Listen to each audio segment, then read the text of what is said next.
everyone. Thank you for listening to Communicate 101 Speaking Writing Tips, your podcast channel for effective communication skills. And I'm your host, Sarika Singh. On this podcast, I talk to you about becoming an effective communicator, be it branding communications, how to pitch to clients, creative writing skills, how to speak, when to speak, tips to avoid and handle those goof-ups, how to break the ice and start conversations, and everything around this topic that walks through my mind. This episode begins. In the last few weeks, we've been talking about difficult conversations. Conversations that are difficult to hold. Conversations that are difficult to communicate. And conversations which are difficult to converse. Last week specifically, I talked about difficult conversations at work.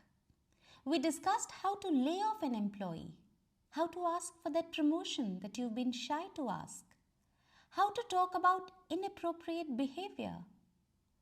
Of course, there are many more difficult situations and difficult conversations at work and otherwise. And covering all of them is definitely beyond the scope of this podcast episode. So what I'm going to do today is share some vital strategies and tips on how to approach any difficult conversation that might land your way. I will also show how to turn the difficult conversation on its head and land it in your favor. Having said that, I request all those tuned in into this episode to also listen to the last 2 weeks, the last 2 podcast episodes of our discussions on difficult conversations. This will give you a full arsenal to combat any phase of any difficult conversation. My goal here is to help you communicate better, to help you speak your mind positively, and help you engage in a constructive manner. And I try to discuss as many real life situations and answer as many questions that you write to me here in my podcast or via my Insta handle, communication_coaching. If you have a communication related question that needs answering and you believe many others tuned in here would benefit from the answer, please write to me at info@sarikasingh.in. I'll try my best to help you communicate better and better. Let's dive into how you can navigate those tough talks and still keep your friendships, still keep your relationships all good and cozy. Let's unplug difficult conversations right away.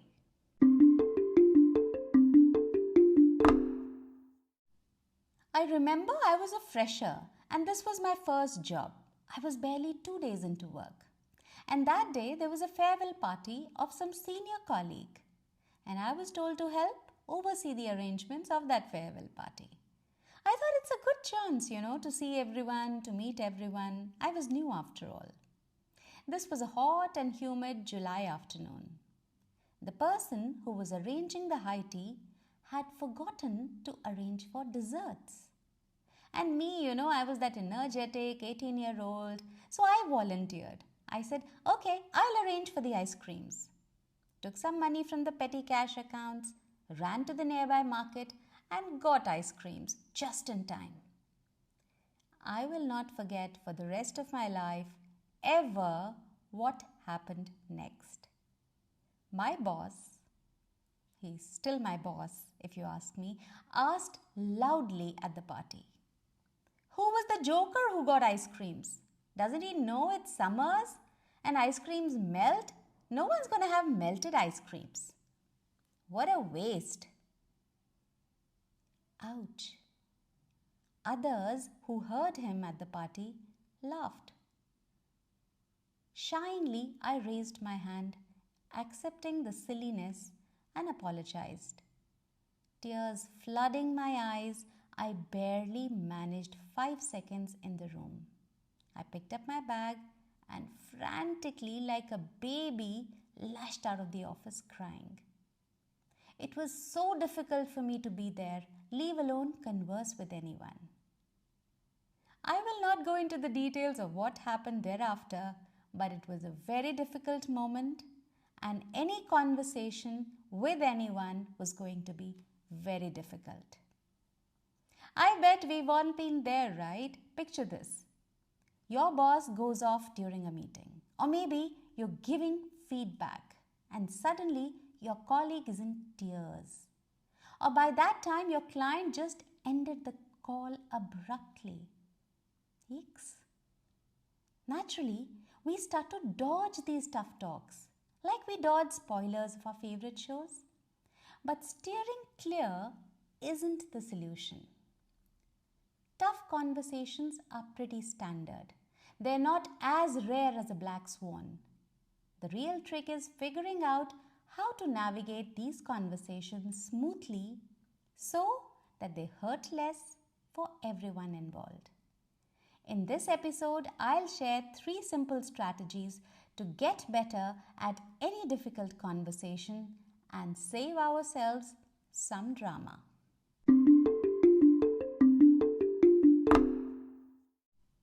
So, you don't have to go shopping for this first strategy that I'm going to talk about, because the first strategy to approach any difficult conversation has to come from you. You can make the difference. What you need to do is change your mindset. And how do you think you're going to do that? So when you're preparing for a conversation, the one that you think is going to be tough, it's easy to get worked up. Most naturally, you'll be anxious about it, you'll be nervous about it. But here's a little trick to make it easier. Instead of labeling it as difficult, try to think about it in a positive light. You can do it. For example, let's say, suppose you're dreading that you have to give someone a negative feedback. Maybe your student or a subordinate or an employee. I often go through this, and believe you me, it's still a very tough part of my workshops, giving someone negative feedback. Instead of rattling off those negative flares, think of it as an opportunity. I've learned it the hard way, and this is my personal mantra which I'm sharing with you. Think of it as an opportunity to have a constructive talk.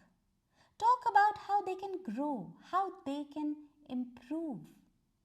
Because when you say that, it shifts the vibe from being about criticism and criticizing them to being about helping them. You're helping them grow, helping them develop. So basically, the idea is to stop thinking of these situations as difficult conversations. Don't label them like difficult conversations. If you approach them like a normal chat, they'll be a lot smoother. The way you look at it, the key word being you. Believe you me, the shift in mindset can really change the way the conversation flows. And this can make the whole experience far less stressful for everyone involved. Let me give you an example. Let's say you have to disagree with your boss. It's a very difficult point. And this can feel pretty daunting, right? So instead of saying just no to their idea, you could present it as bringing a different option on the table. So you're not just rejecting their idea outright, but you're contributing to the conversation with yet another perspective. So change the mindset from a flat no to here's boss, here's another option. So if you have to give a negative feedback to a student or a subordinate, the example I was earlier talking about, you'll demoralize him. You know that you're dreading this because in case he breaks down, ouch. This is so daunting, this is so uncomfortable, this is so difficult. I know it, I feel it. But instead of saying, you messed it up, or instead of saying, your work isn't up to the mark, or you're not getting the raise, you could just present it differently.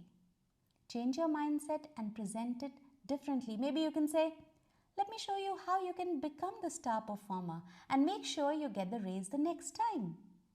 So very smartly you said, get the raise the next time.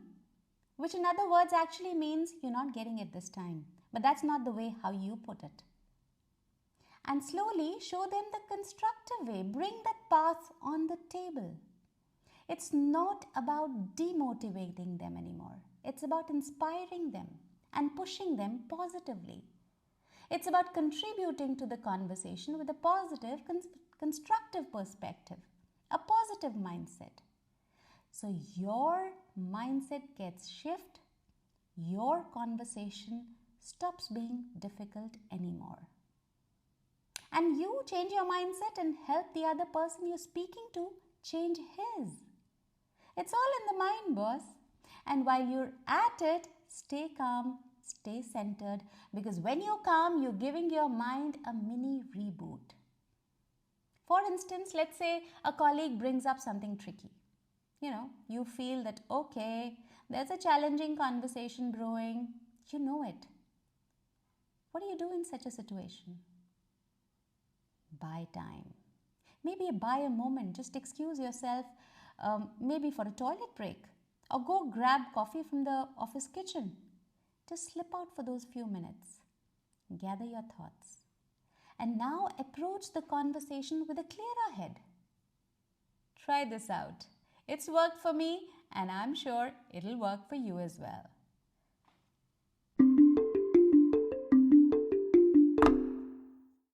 The second strategy to approach any difficult conversation doesn't require shopping again, because this one again has to come from you. You can make the difference, only you. What you need to do is, you need to wear his hat. Yes, you've heard it right. You have to park yourself in his shoes. Shoes of the person you are going to have that tough conversation with. So, when you're gearing up for a tough chat, it's really, really important to leave that stubborn, that my way or highway mindset at the door. You want to go into this conversation with a blank, open mind. Ask yourself a couple of questions. Firstly, ask yourself, what exactly is the issue here? Think about it. And secondly, imagine what it means for the other person from his perspective.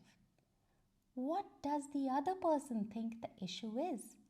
So you have to understand both perspectives, your perspective and the other person's perspective.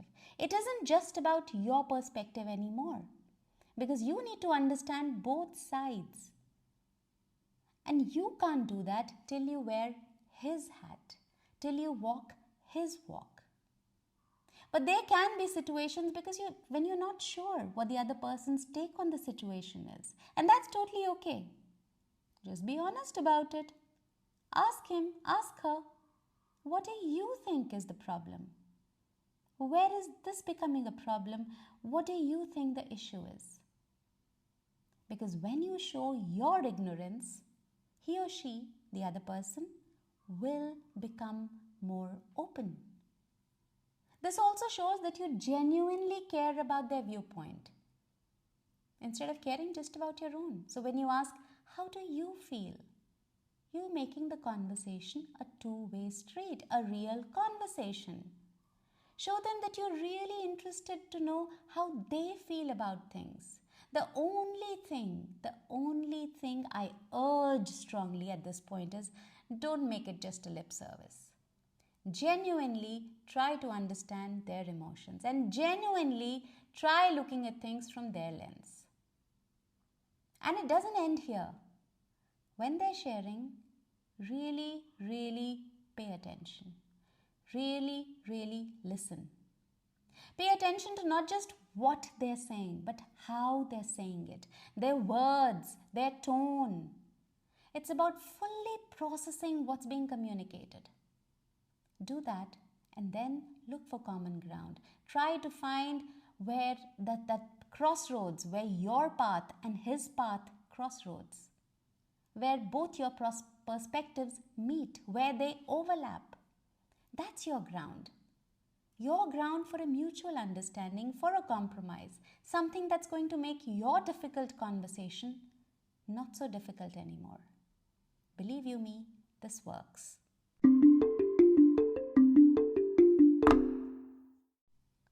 Challenging conversations are like those pesky weeds in your garden. They keep popping up no matter what. Can you avoid them? Well, no. Discussing them feels like you're trying to play piano with your boxing gloves on. It leaves you anxious, leaves you unsure, leaves you frustrated, and sometimes downright mad.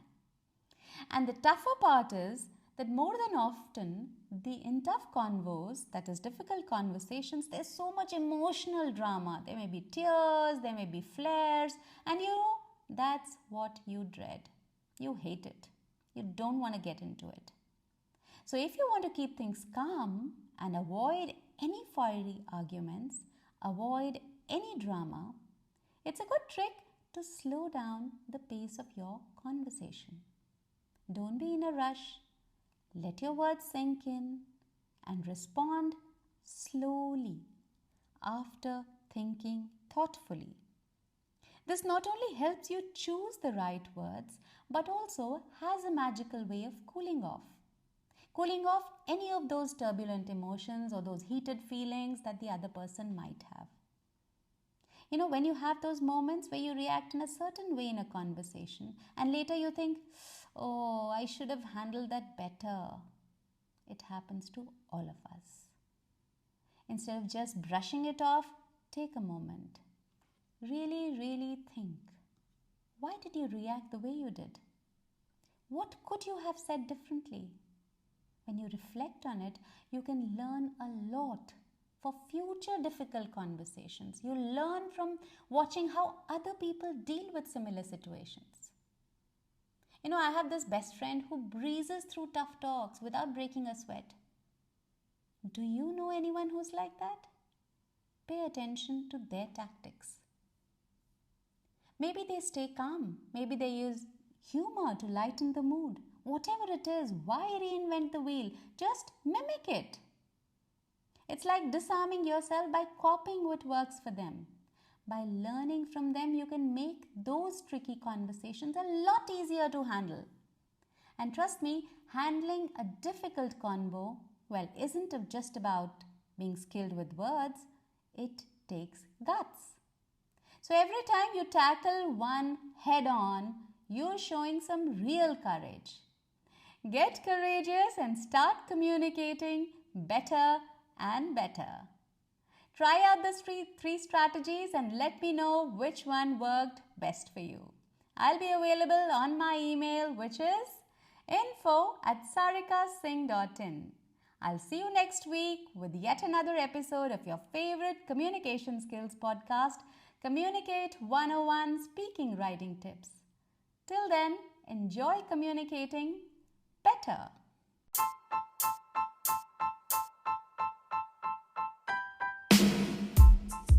Thank you for listening to this episode of Communicate 101 Speaking Writing Tips with Sarika Singh. If you want to be notified of upcoming episodes, be sure to hit the subscribe button and follow the podcast. I'll be back to share more stories, more life experiences, and more communication tips every Friday. If you want to reach me or connect with me, just put your comments in the comment box below or mail me at info@sarikasingh.in. I know you're going to rate and review this podcast, so a big thank you in advance. Stay tuned and think about what we talked today.